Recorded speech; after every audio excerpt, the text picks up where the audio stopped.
Hello everybody and welcome back to another video. Today I'm watching just another boring video about birds by Casual Geographic. From the title I'm assuming it's just going to be a bunch of random birds and random facts about them.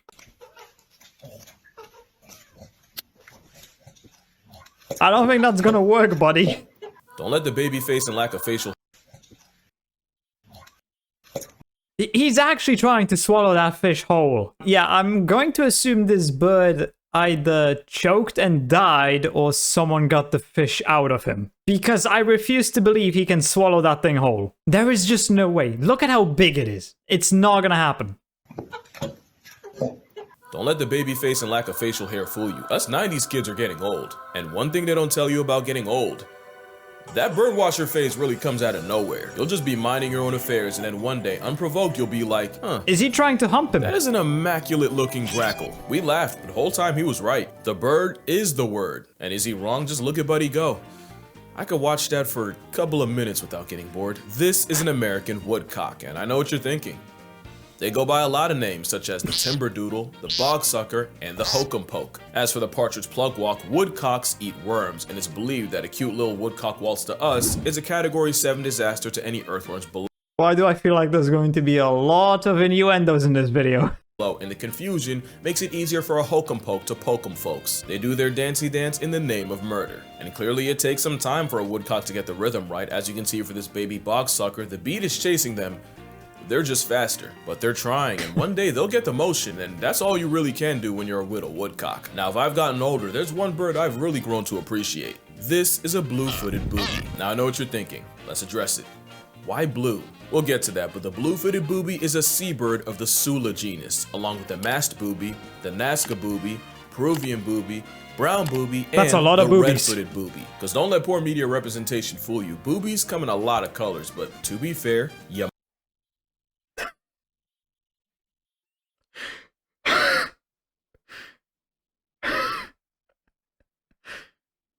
Let me just check. No, it's not age restricted or anything, so there's not gonna be anything too bad in here. But we're off to a great start. might have only ever seen blue. Well, the blue comes from the carotenoid pigments in the fish they eat. It's really no different from the shrimp that turns flamingos pink. And if you identify as Bugs Bunny, the carrot consumption can tint you tangerine. For bluefoots, the color actually correlates to their health and by extension, how attractive they are to a partner. And there's no stolen valor in this system. Scientists did an experiment where the boobies starved for 48 hours saw an immediate decrease in the brightness of their blue. They took it a step further by taking a male booby, we'll call him a moobie, that already had a female lay an egg in his nest and dulled his feet with makeup. His mate responded to the nerf by laying a smaller egg days later, one with less yolk concentration and therefore less of a chance of living. So yeah, the brightness of a booby means everything and is a literal blue check that verifies their immunological health. Funny thing, you see the same thing with mandrills. Male mandrills look like they got rear-ended by a snow cone machine because it's a sign of social status. The higher the status, the higher the saturation. That's but a mandrill that gets regularly bullied and beaten will lose its cheek color. So that's why alpha mandrills look like they're constantly cotton candy constipated. The brighter the butt, the more he procreates, and brighter boobies get more groupies, which is why their courtship display involves birds flaunting their colorway. It's like red bombs but for crip. It honestly looks like they're on a mission not to crease their sneaks, and the final act of this dance involves the moobie presenting his partner with nest material. Even though blue-footed boobies don't even make nests. Nah, instead they thug it out on the ground, while defecating 360 until the dried product forms a ring around the nest. Why? Well, as it turns out, boobies have a poor sense of smell, but great visual memory. And in a flock of up to 10,000, they recognize their nest by the specific ring of guano. And guano stands for gonna wanna stay in that ring. Yeah. Because somehow that visual memory doesn't apply to their children, and only chicks inside the septic center get fed. Baby boobies that leave the center not only don't get recognized and don't get fed, they might get massacred by their own mother. Did I just get you? Leaving the poop ring? That's not the only way. I mean, that is how nature works. Some animals will kill their young for different reasons. Nature is cruel. Way a baby booby can get deflated. This seabird practices siblicide, because again, don't let the internet's unrealistic booby standards tell you otherwise. No pair of boobies are exactly the same. One's always a little bit bigger. And that's okay, it's totally normal. But it does mean the bustier bosom will bludgeon and bully the weaker chick, often while the parents watch the boobie get murked like mastectomy. It usually happens when parents are low on groceries, but sometimes the boobie newbie will catch a body just because. The Nazca boobie will yeet its sibling out of the nest, even though studies have proven that boobies working together could easily feed both children. Did I just catch you on the beach? Alive. Yeah, it ain't all beauty being a boobie. Like I said, unrealistic boobie standards aside, they come in many colors like the red-footed variety. Also from their diet, and they also use their feet game to secure a mate. Evidently, it might work too well, as not even a predatory coconut crab can resist getting grabby with an unsuspecting boobie bird. But there's more than just crip-walking unmentionables in the world. There's also tits. I've definitely grown to appreciate these fleet of flying popcorn chicken. Really nothing like waking up and opening your blinds to a nice pair resting outside your window. Tits are a large family of passerine birds seasoned all across the world. Alright, let me stop waffling. Let's address the elephant in the room. In Eurasia and Africa, they're known as tit birds, but come to America and you'll find they're called chickadees. So I get why you're confused. Chickadees? You got an Italian plumber with a Japanese creator using their American name. I prefer That would tits. trip up anyone. Now with the birds with the tit variety, how they got their name is actually pretty interesting. Back in the day, tit was more like teat, and teat was an old English word for little or small, or even the suggestion of something small. Matter of fact, there was a time where it was used to reference a small horse or pony in the very derogatory. For example, no storing of pasture with baggly tit, with ragged with age, and evil at hit. Thomas Tasser. Translation: Tommy had a problem with them horses. But yeah, tit means little, and if you don't believe me, pardonnez mon français, mais petite means little. So that is un petit pair de tits. Also in old-timer language, mus referred to bird, and the game of telephone turning mus into mouse is how there's now a group of birds known as titmouse. English lesson aside, when it comes to birds, there's a lot of tits in the world, and they come in all shapes and sizes. My favorite is the long-tailed Just like the tit. boobs. Look at him. He's like my final boss of bird bias. It's one of Europe's smallest birds, cause you know, they tend to keep it pretty putsy, except in Sweden. They got big ones over there. In fact, it's home to the great tit. At about 5.5 inches as far as tits go, they sure are. Can't leave the Americans out, so of course we got This is his best video by far. Or the bush tit. And representing the aforementioned titmouse is the tufted titmouse of Texas. Obviously they're found in more than just Texas, but ain't no stops in alliteration station. But back to my preference, the long-tailed tit. And not just because of shape, although I do like them round. I don't really have a preference. They're all my beautiful. God. He's just built like a perfect snowball. Oh, this video is Something awesome. about watching them hang in the air is just satisfying. But also because they have a daycare Are we still system. talking about Nature birds? just couldn't let a long-tailed tit rock. So they have a lot of predators like owls, weasels, and even unnatural ones like domestic cats they can thank us for. The war on tits means their airborne cotton ball has a high nest failure rate. The war on But tits. the thing is, if their family becomes compromised in the middle of their nesting season in May, because tits usually pop out in the spring, instead of trying again, usually what they'll do is help out a nearby nest. Now the helpers are usually related, but in a study, half of all the long-tailed nests had at least one and usually more recruits helping the cause. As you can guess, the chicks raised with helpers have a better chance of surviving a trip around the sun, and the experience means the helpers' future children have better luck at life. So basically these birds are the embodiment of it takes a village, and it's always a pleasant sight to see tits sticking together for the greater good. And I gotta say, out of all these birds, I really like the of this one. Also pronounced giz, is a term used by bird watchers to describe the overall appearance. Wait, what? Good. And I gotta say, out of all these birds, I really like the of this one.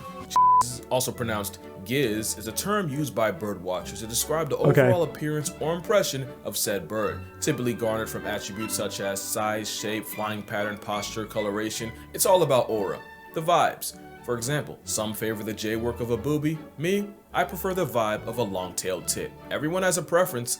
Woosah. I hope you didn't think we were done, because we also have the tit babbler. What else can there be?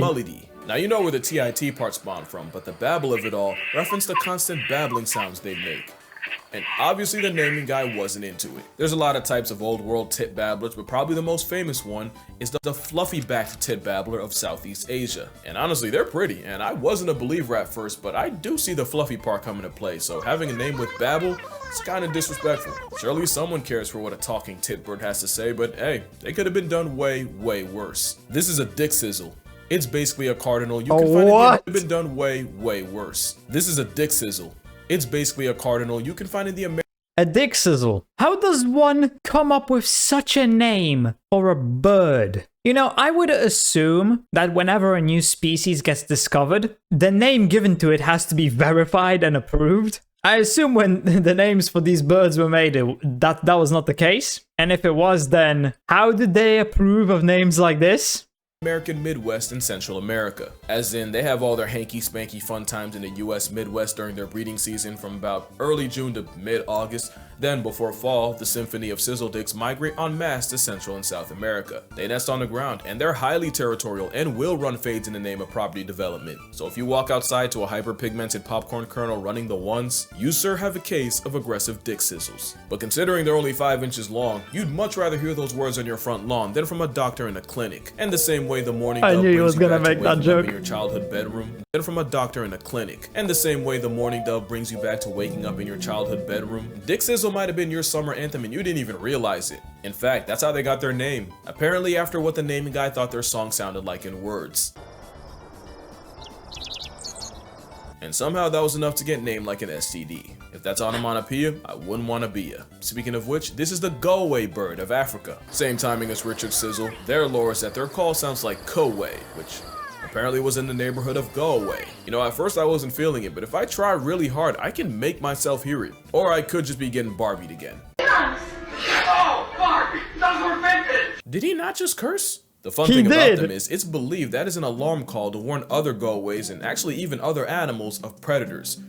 Conceptually, if that's true, that's really cool. And that's it for the onomatopoeia portion. Let's talk about the rough-faced shag. It sounds like a euphemism for the cultural appropriation of canine critters. Really, it's a rare seabird endemic to New Zealand. Shout out New Zealand. A cormorant, if you will. You know what else is a cormorant? Oh wait, isn't this the one? Yeah, this is the one who was trying to swallow that fish whole. I believe you've met. This aquatic attack on Titan is also called a king shag, and the rough-faced thing comes from the patch of dry yellow skin called the caruncle. Lots of birds have this, like the king vulture. By what the way, does that even do not do? Google caruncles on a pigeon.